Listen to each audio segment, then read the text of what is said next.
Hello, my student of class 10th. Today we discuss the new concept and concept is Euclid division Lima. जैसा कि आप देख रहे हैं सामने स्क्रीन पर फर्स्ट हेडिंग डला हुआ है यूक्लिड डिवीजन लीमा। इसको हमें समझना है और समझेंगे हम स्टेप बाय स्टेप। तो चलिए इसको आप एज इट इज अपने जो नोटबुक है उसके अंदर भी मेंशन करेंगे, उसके अंदर भी आप इसको लिखेंगे। First topic is Euclid division Lima. ये लीमा क्या है वो मैंने आप बाद में लिख दिया है, ठीक है। लीमा क्या होता है, एल्गोरिथम क्या होती है वो मैंने यहाँ पे मेंशन किया हुआ है, आप देख सकते हैं।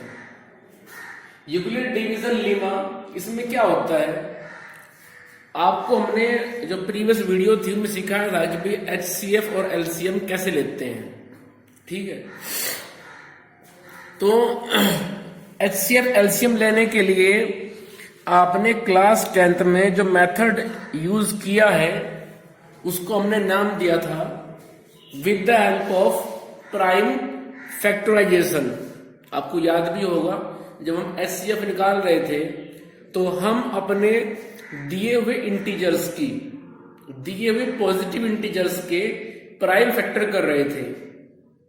2, 3 मीन्स हम जैसे कि हमारे पास में सपोज आता है 1375, तो हमने इसको as a product of prime factor represent करना सीखा था, ठीक है, कि 2 into 3 into 5 into 7 ऐसे हमने उनको in the form of prime factor represent करना सीखा था। उसके बाद हम चेक करते थे कि जो हमें इंटीजर दिए गए हैं वो चाहे 2 हो, चाहे 3 हो, चाहे 4 हो, उन सब में एक ऐसा कॉमन प्राइम फैक्टर जो सब में अवेलेबल है और उसकी सबसे कम पावर को हम लेते थे HCF में। आपको याद होगा क्योंकि HCF का रूल क्या होता है, HCF का रूल होता है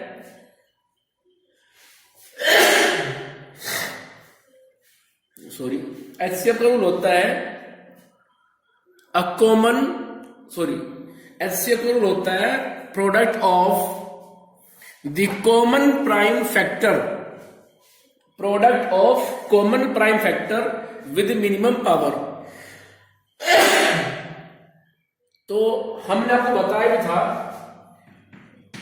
HCF equals to product of prime factor with minimum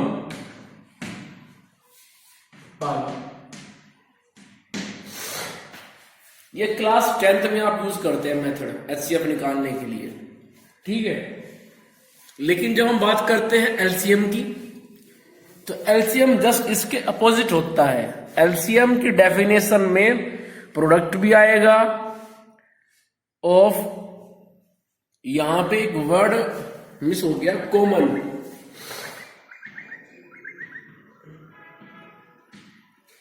product of common prime factor with minimum power. जब LCM देखते हैं तो LCM में ये कॉमन वर्ड नहीं आएगा और ये मिनिमम वर्ड भी नहीं आएगा। कॉमन को हम छोड़ देंगे और मिनिमम की जगह पे हम बात करते हैं मैक्सिमम पावर की, आप जानते भी हैं, ठीक है। सो HCF और LCM निकालने के लिए एक मेथड आप पहले से जानते थे before the class 10th, but in class 10th in first chapter in starting we already discussed about a new method to calculate the HCF and LCM regarding to 2 or more than 2 integer। जैसे कि HCF का rule क्या होता है कि HCF में हम ये देखते हैं कि उनमें उन दिए हुए 2 या 2 से अधिक इंटीजर्स में कॉमन टर्म कौन सी है, एक ऐसा कॉमन फैक्टर जो सबके पास इजीली अवेलेबल हो, वो चेक करते हैं और उसकी सबसे कम पावर ले लेते हैं। अब मान लीजिए 5 है, अपने आप में एक प्राइम टर्म है, प्राइम नंबर है। अब यदि 5 किसी के अंदर पावर 2 में है, किसी के अंदर पावर 4 में है, किसी के यहाँ पे 5 की पावर 5 है, किसी के यहाँ 5 की पावर 1 है, तो हम HCF निकालते वक्त 5 की पावर 1 ले लेते हैं। क्लियर? क्योंकि रूल होता है HCF में कि प्रोडक्ट करेंगे आप उन कॉमन प्राइम फैक्टर की जिनके पास सबसे कम पावर होगी, minimum power. But in the case of LCM just opposite होता है, वहां पे कॉमन आप चेक नहीं करते हैं। अब मान लो 5 है, अब एक इंटीजर में 5 की पावर 5 है, दूसरे में 5 की पावर 10 है, तीसरे में 5 की टर्म है ही नहीं, चौथे में 5 की टर्म है ही नहीं, तो हम 5 की पावर 10 ले लेते हैं। सुनना है कुछ? ये जरूर नहीं है कि 5 सब जगह अवेलेबल हो, लेकिन जहां जहां अवेलेबल है उसमें से आप हाईएस्ट पावर को चूज कर लेते हैं और लिख देते हैं। इसको हमने इस चैप्टर के स्टार्टिंग में डिस्कस किया था, जब फर्स्ट वीडियो बनी थी उस समय आपने सीखा भी था जब आप आ रहे थे। ठीक है, तो HCF LCM निकालने के लिए एक मेथड आप पहले जानते थे, एक आपने क्लास 10th में पढ़ लिया है। आज हम HCF को निकालना दोबारा से सीखेंगे with the help of new method. मैं केवल HCF की बात कर रहा हूं, LCM की बात नहीं कर रहा हूं। आज हम HCF को दोबारा से निकालना सीखेंगे, केवल HCF को, not LCM, with the help of new method which is Euclid division lemma. Euclid division lemma is used for to calculate the HCF only.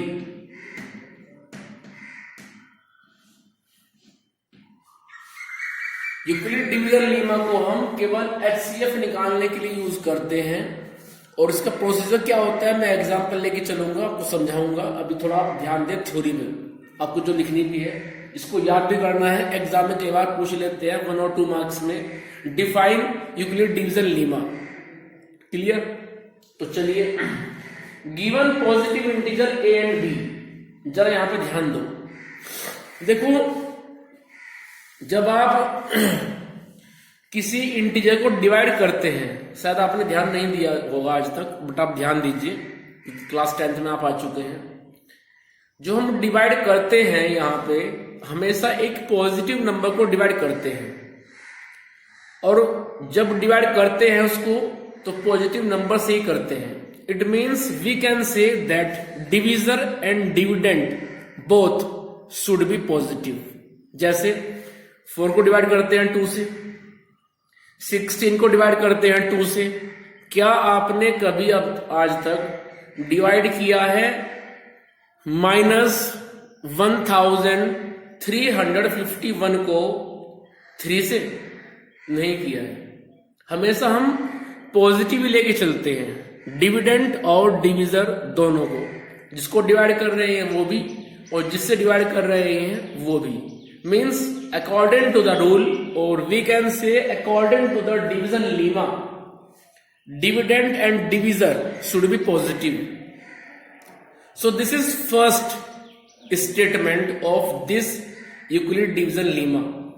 Given positive integer, ध्यान दें आप इन तीन वर्ड्स पे। Given positive integer A and B, ये जो A और B है इसमें ये A अपने आप में डिविडेंड है, A is dividend and B is divisor.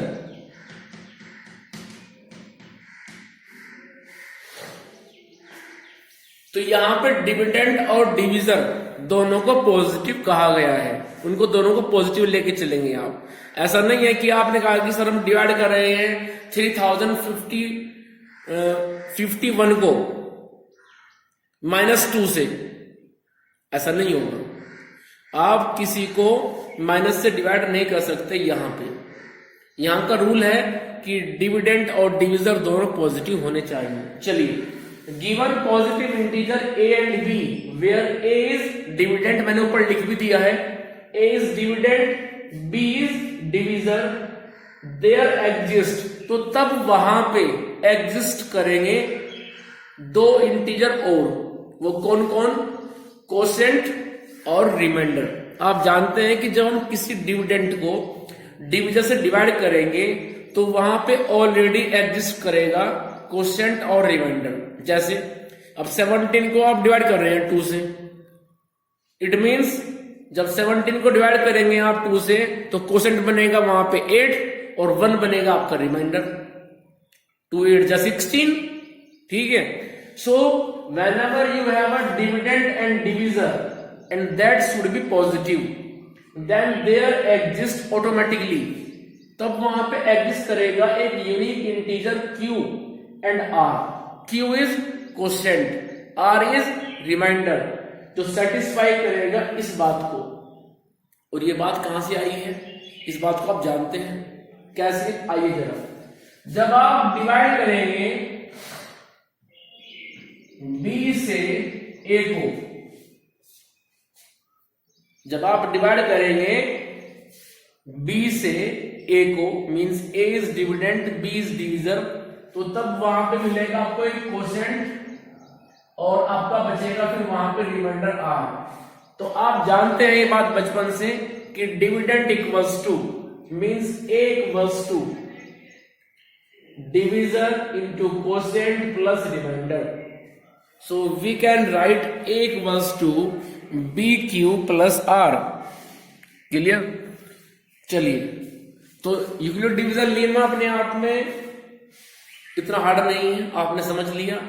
Given two positive integer A and B, हमें 2 इंटीजर पॉजिटिव दिए गए हैं A और B, और ऐसे दिए गए हैं कि यहाँ पे A अपने आप में डिविडेंड है, B अपने आप में डिविजर है, तो तब ऑटोमेटिकली वहां पे एग्जिस्ट करेंगे 2 नए इंटीजर, और उनमें से एक होगा कोशेंट, एक होगा रिमाइंडर।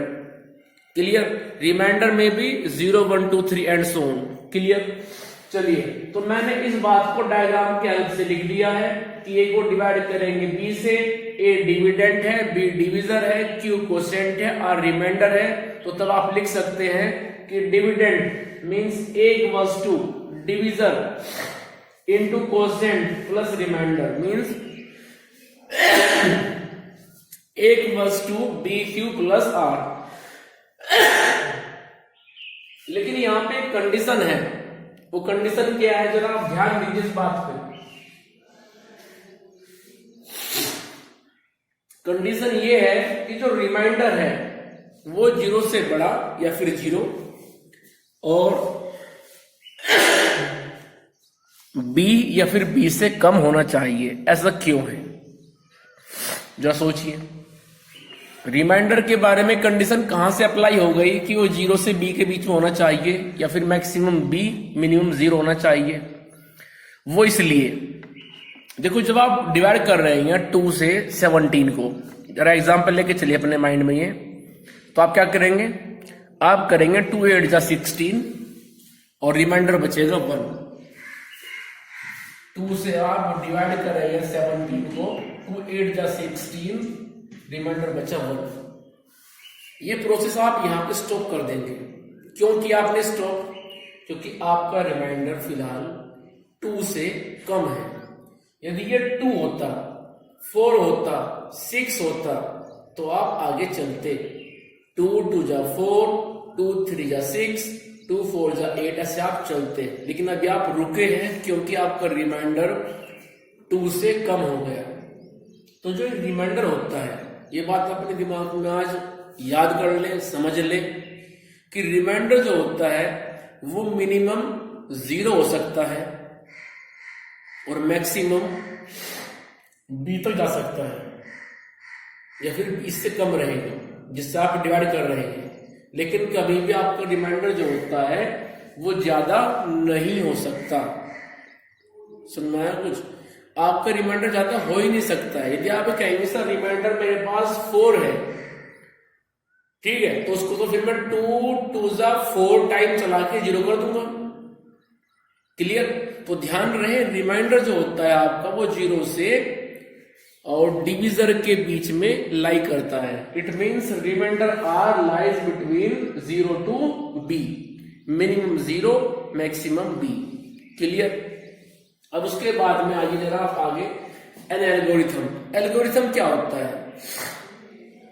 जब आपको मैं एग्जांपल देना चाहूंगा एटीएम, जब आपने एटीएम यूज किया है तो आपने देखा होगा वो स्टेप बाय स्टेप एक प्रोसीजर होता है कि सबसे पहले आप अपना एक एटीएम कार्ड इंसर्ट करेंगे, उसके बाद अपना पिन इंसर्ट करेंगे एटीएम मशीन के अंदर। उसके बाद आपसे पूछता है कि आपका अकाउंट किस टाइप का है, करंट अकाउंट है या सेविंग अकाउंट है, कौन से अकाउंट है। आप अकाउंट करते हैं सेलेक्ट। उसके बाद आपसे पूछता है कि आप कितना अमाउंट निकालना चाहेंगे, आपने अमाउंट फिल किया। उसके बाद पूछता है कि आप किस डिनोमिनेशन में अपना अमाउंट रिसीव करना चाहेंगे। डिनोमिनेशन मीन्स आपको अपने नोट्स 500 की क्वांटिटी में चाहिए, या फिर आपको अपने नोट्स 200 की क्वांटिटी में चाहिए, या फिर आपको अपना अमाउंट 2000 रुपीज की करेंसी की फॉर्म में चाहिए। आपसे पूछता है वो डिनोमिनेशन। डिनोमिनेशन के बाद पूछता है कि क्या आप रिसिप्ट लेना चाहेंगे, जो आप अमाउंट निकाल रहे हैं। Do you want to get a receipt, yes और नो के आते हैं ऑप्शन स्क्रीन पर। कभी आपको टाइम मिले जाके देखना एटीएम मशीन में। तो वो मशीन क्या कर रही है, वो machine step by step procedure follow कर रही है। अब आपने अमाउंट डाल दिया 10,000 निकालने के लिए एटीएम कार्ड से, और अकाउंट में आपके पड़े हैं 8,000, तो वहां पे जाके चेक भी करेगा कि जो अमाउंट डाली गई है क्या वो उस अमाउंट से कम है जो ऑलरेडी उस अकाउंट में एग्जिस्ट कर रही है। यदि आपकी डाली गई अमाउंट अकाउंट की अमाउंट से कम हुई तो वो आपको मना कर देगा, वो आपको मनी डिस्पैच नहीं करेगा, साफ मना कर देगा कि जो आपने एंट्री यहाँ पे फिलअप की है उतना अमाउंट आपके अकाउंट में नहीं है। Means you have a insufficient balance in your account. Clear. तो वो जो हम वहां पे स्टेप बाय स्टेप फॉलो कर रहे हैं प्रोसीजर, वो अपने आप में एक एल्गोरिथम है। ठीक है। तो ये बात आप समझें कि किसको बोलते हैं algorithm. An algorithm is a series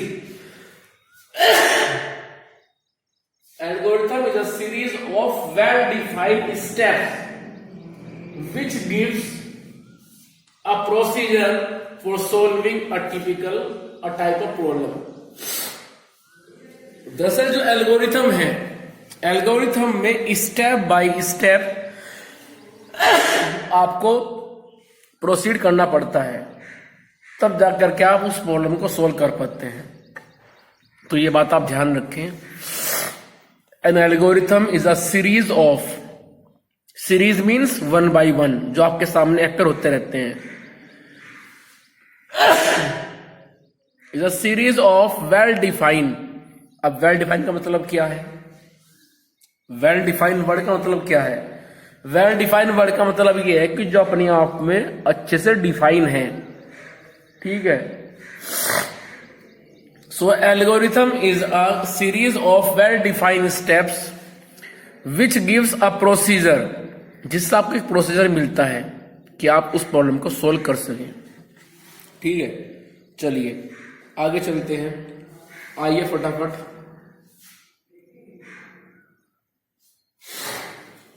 उसके बाद आता है फिर लीमा। जी हमने ये वर्ड यूज किया है। तो लीमा क्या है, Lima is a proven statement. Lima अपने आप में एक ऐसा स्टेटमेंट है जो ऑलरेडी प्रूव है और जिसको हम यूज करते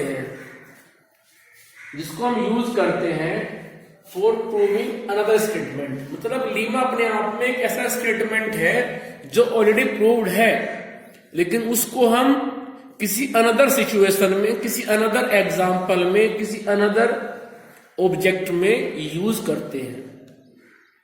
क्लियर। तो ध्यान रखना है, Lima is a proven statement. Lima अपने आप में एक ऐसा स्टेटमेंट है जो ऑलरेडी प्रूव्ड है और उसको आप फिर किसी अनदर प्रॉब्लम में इन्वॉल्व करते हैं जिससे कि आप उस प्रॉब्लम को सोल्व कर सके। Means you can say that lemma is a proven statement that helps us to prove another statement. ठीक है। तो जल्दी से आप स्क्रीनशॉट ले लीजिए, फिर मुझे बोर्ड रफ करना है और मुझे कुछ क्वेश्चन लेने हैं आपको समझाने के लिए, जो मैंने थ्योरी लिखी है इसको समझाने के लिए।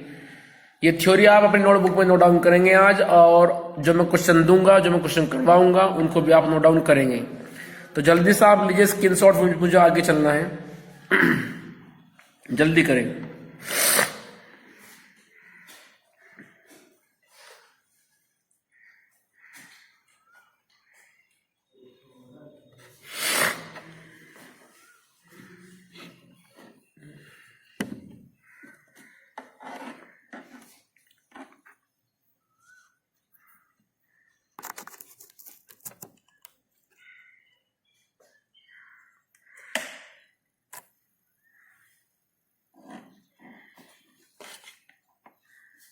चलिए आगे चलते हैं।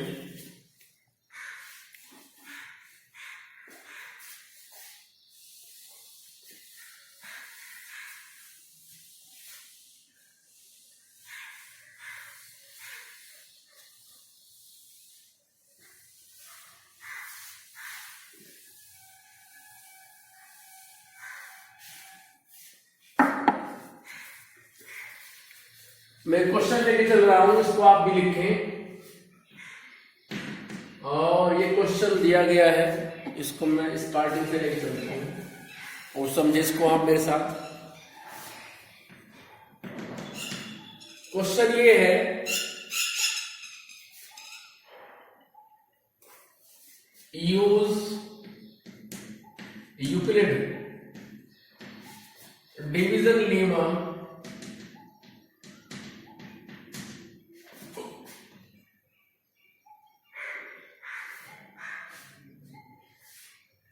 to find HCF of 4052 and 12,576। तो चलिए करते हैं इसको। हमें HCF निकालना है और यूज करना है यूक्लिड डिवीजन लेमा को। क्लियर? तो स्टेप बाय स्टेप चलेंगे। आइए जरा, सबसे पहले हम